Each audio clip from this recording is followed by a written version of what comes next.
नमस्कार दोस्तों, मैं हूं आशीष शुक्ला और आप देख रहे हैं डीप नॉलेज। हम लोग जेनोवा बेसिक कोर्स में समझने की कोशिश कर रहे हैं कि स्पिरिचुअलिटी क्या होती है।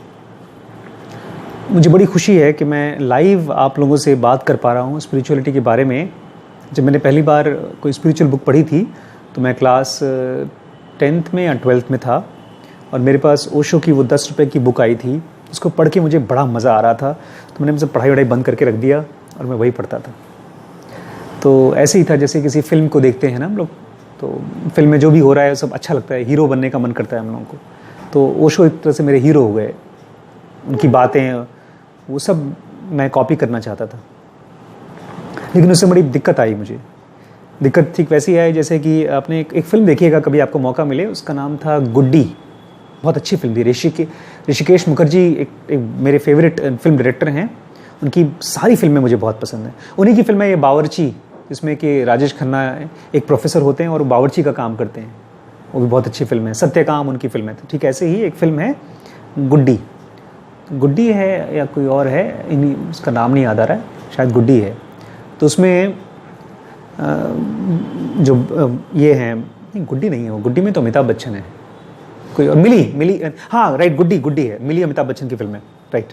तो इसमें जया बच्चन जी हैं और धर्मेंद्र ने धर्मेंद्र का रोल प्ले किया है। वो हीरो धर्मेंद्र है, अब वो फिल्म के एक्टर धर्मेंद्र हैं।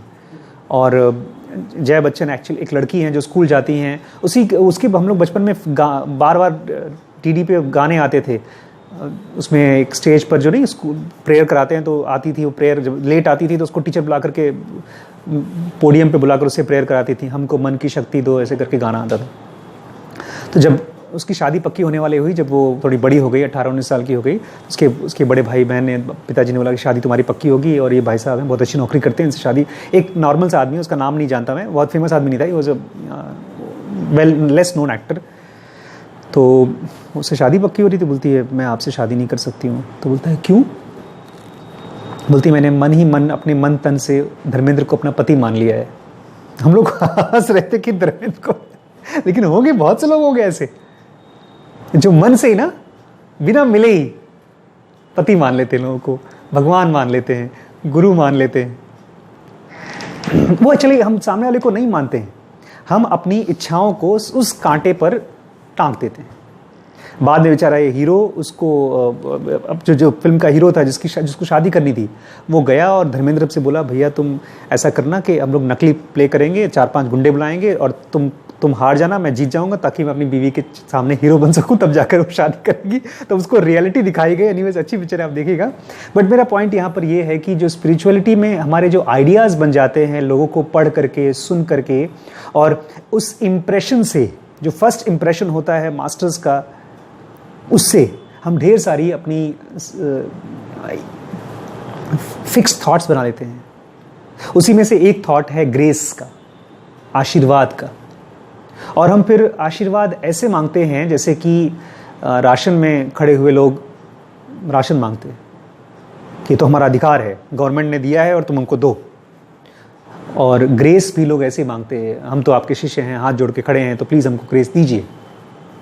और ग्रेस का चक्कर कुछ ऐसा है कि ग्रेस पूरी तरह से मिल रहा है, लेकिन अगर हमको रिसीव नहीं हो रहा है तो उसका कुल कारण है हम और हम। कहते हैं कि जो कढ़ाई होती है ना, तवा होता है, कोई भी बर्तन, अगर वो उल्टा रखा हो तो उसमें पानी इकट्ठा नहीं हो पाएगा, पानी बरसेगा तब भी उसमें इकट्ठा नहीं हो पाएगा। क्यों? बिकॉज वो उल्टा है।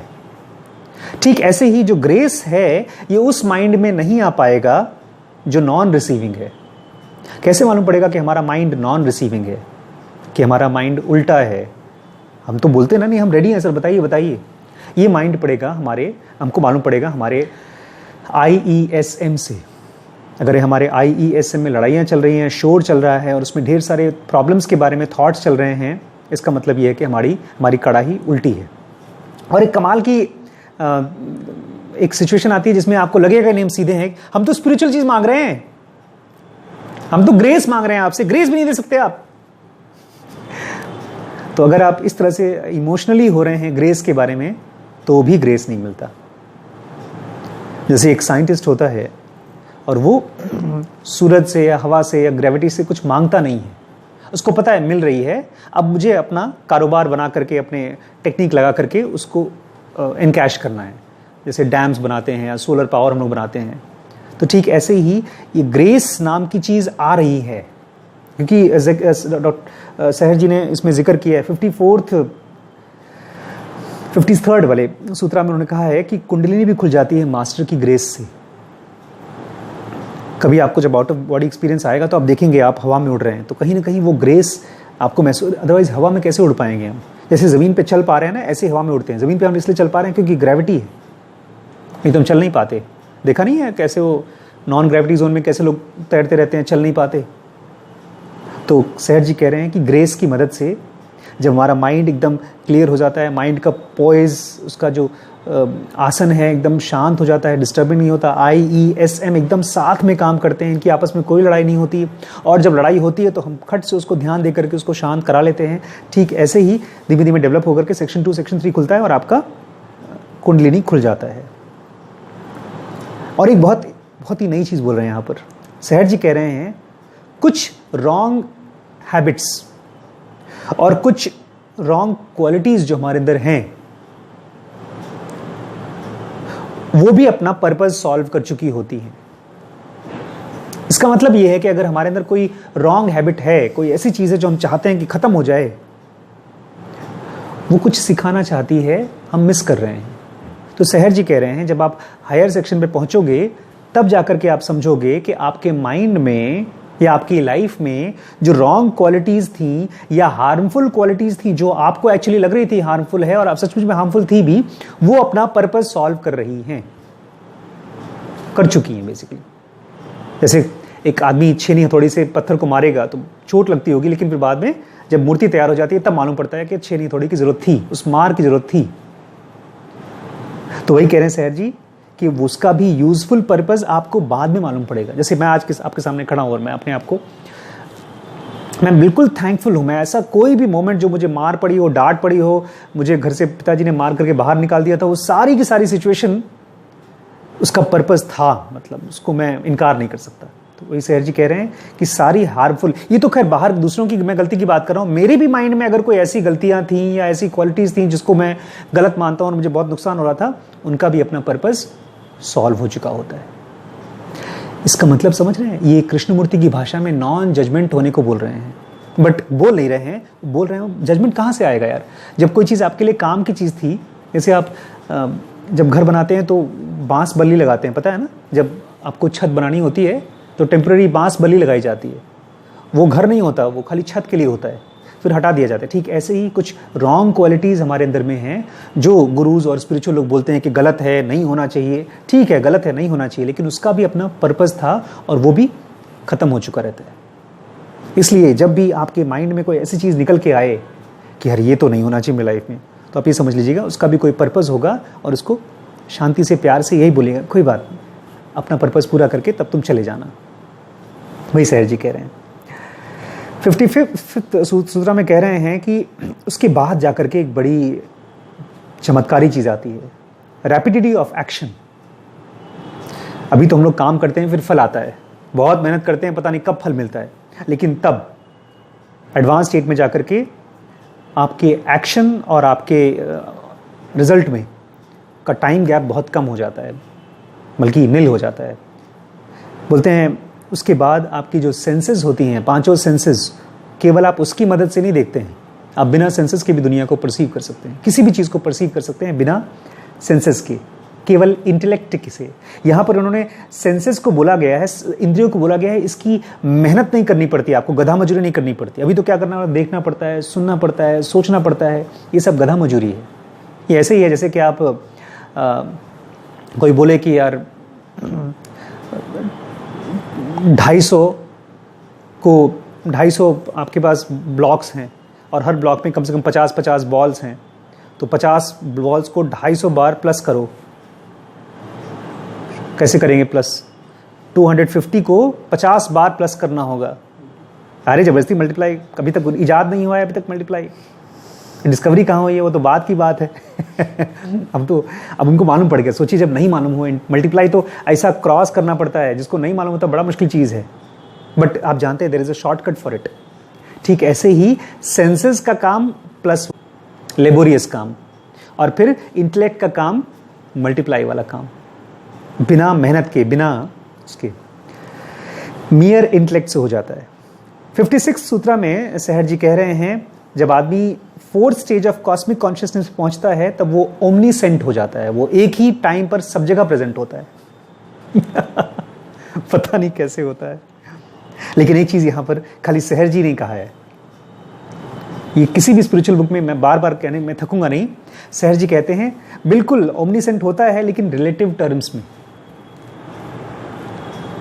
रिलेटिव मतलब आपके हिसाब से ओमनीसेंट होता है, बट ब्रह्मांड के हिसाब से नहीं।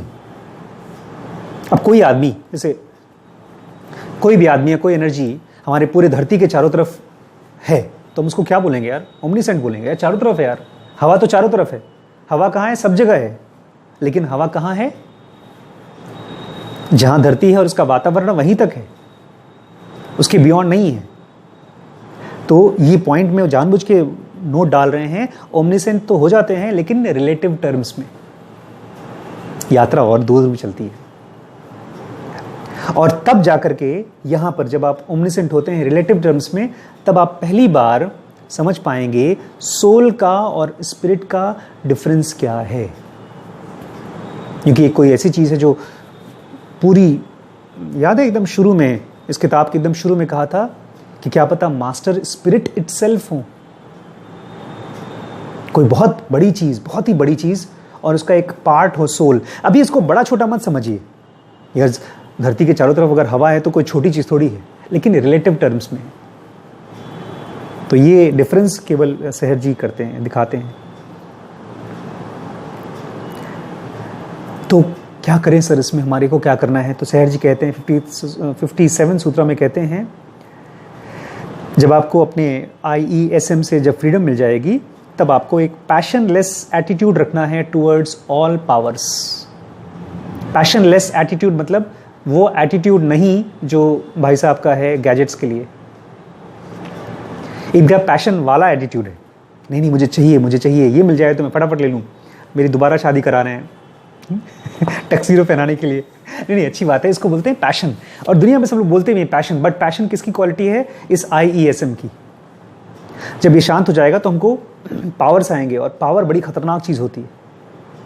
तो उसके लिए क्या रखना है आपको? पैशनलेस एटीट्यूड सारी पावर्स के लिए। तब जाकर के आप अपने आप को आइसोलेटेड यूनिटी में महसूस कर पाओगे, जो परफेक्ट स्टेट है जिसमें आपको एक्चुअली पहुंचना है। 4 सूत्र और हैं। नेक्स्ट सूत्रा में सहर जी कह रहे हैं, आज तो टाइम हो गया पढ़ना, और कर लें, एक और सूत्र ले लेते हैं। उसके बाद एक ऐसा टाइम आता है, एक ऐसा स्टेज आता है, एक ऐसा, जब आप इस जगह पहुंच जाएंगे कि आपको, आपके अंदर में नेचुरली रिपल्शन हो जाएगा सारे एल्योरमेंट से। कोई भी चीज आपको ललचाएगी ही नहीं। सर इससे तो जिंदगी क्या रहेगी सर, हम ललचेंगे ही नहीं। अभी तो अच्छा है ना, खाना अच्छा बनता है तो ललचने का मन करता है ना। लेकिन यहां पर लालच का मतलब ये है कि आप यूज करेंगे सब चीज को। जैसे मैं कपड़े पहनता हूं, बट मैं पागल नहीं हो जाता हूं मुझे यही कपड़ा पहनना है, ये नहीं पहनना है। अभी हमारी हालत ऐसी ही है, अगर हमारे मन का खाना ना हो, हमारे मन का कपड़ा ना हो, हमारे मन का चीज ना हो, तो हम दुखी हो जाते हैं। ये बोलते हैं हमारे IESM का चक्कर है। तो बोलते हैं, सहर जी कह रहे हैं कि आप तब उस स्टेज पर, जब आप आइसोलेटेड यूनिटी में होते हैं, तब आपके बॉडी में एक कोई ऐसी एनर्जी होती है कि आप ऑटोमेटिकली सारे एल्योरमेंट्स में, सारे लालचों से रिपल्स कर जाते हैं। खाली इसी दुनिया में नहीं, बोलते हैं एक रेडियस बना लीजिए, उस रेडियस में कोई भी चीज हो आपको अट्रैक्ट नहीं कर पाती। और रेडियस पता है क्या है? हमारे प्लैनेट से लेकर के स्टार कैनपस, जो सबसे बड़ा स्टार है इस पूरे ब्रह्मांड में, किसी भी चीज के प्रति आप अट्रैक्ट नहीं होते। सेलेस्टियल बीइंग्स भी आपको अट्रैक्ट नहीं करा पाते। सेलेस्टियल बीइंग्स मतलब देवी देवता जो आपकी इच्छाएं पूरी कर सकते हैं। लेकिन आपके अंदर में अभी भी कुछ बीज बचा हुआ है, रिजल्टेंट इंटेंसिटी अभी भी वापस आ सकती है, इसलिए काम करना पड़ेगा। आपने वो देखी फिल्म लिटिल बुद्धा? उसमें जब बुद्धा थे, इनफैक्ट फिल्म तो उसी जो बुद्धा की बायोग्राफी से बनाई गई है, उसमें बुद्धा जब बैठे रहते हैं, शांत बैठे रहते हैं, तो मारा जो था उनको बार बार अट्रैक्ट कर रहा था, एल्योर कर रहा था, मैं तुम्हें दुनिया का भगवान बना दूँ, तुम्हें ये करा दूँ, तुम्हें वो करा दूँ। तो बस शांत होकर देख रहे थे। तो कोई महानता नहीं थी उनके अंदर में, नेचुरल एल्योरमेंट खत्म हो गया था। उनको ये समझ गया था अनंतता है, ये चीज़ जो भी मैं हाँ बोल दूंगा तो उसमें मैं इन्वॉल्व हो जाऊंगा, तो एल्योरमेंट खत्म हो जाता है। ये बार बार इसलिए याद दिला रहे हैं सहज जी कि फंसने के लिए बार बार आप फंस सकते हैं, चलना है, काम करते रहना है, मांगना नहीं है, इवन ग्रेस भी नहीं मांगना है, ग्रेस मिलेगा, बस अपने ऊपर काम करते रहना है। कहते हैं ट्रूथ उसको मिलता है जो हमेशा हमेशा के लिए वेट करने को तैयार है। हमारे पास जो पेशेंट आते हैं ना, पता है पेशेंट किसको बोलते हैं, किसका इलाज हो सकता है? जो पेशेंट है, पेशेंट आया है पेशेंस से, जो धीरज करके बैठा रहेगा, उसी को देखेंगे। पुराने ज़माने में डॉक्टर्स कम होते थे, मरीज बहुत ज़्यादा होते थे, तो जो बहुत इम्पेशेंट होता था उसको बोलते तुम ले जाओ यहाँ से, हम नहीं कर सकते, हम एक एक करके इलाज करेंगे, जिसका बारी आएगी उसको देखेंगे। इसलिए उनका नाम पड़ गया पेशेंट। जो पेशेंट से खड़ा रहेगा उसके ऊपर उनका पेशेंट ही हो गया। तो हम बीमार हैं और हमको ठीक होना है, तो पेशेंस रखिए, अल्टीमेट पेशेंस रखिए। बट लाइन में खड़े रहिए, ऐसा मत करिए कि हम छोड़ छाड़ के जा रहे हैं। अब खड़े रहिए, तैयारी करते रहिए, काम करते रहिए अपने ऊपर। Thank you.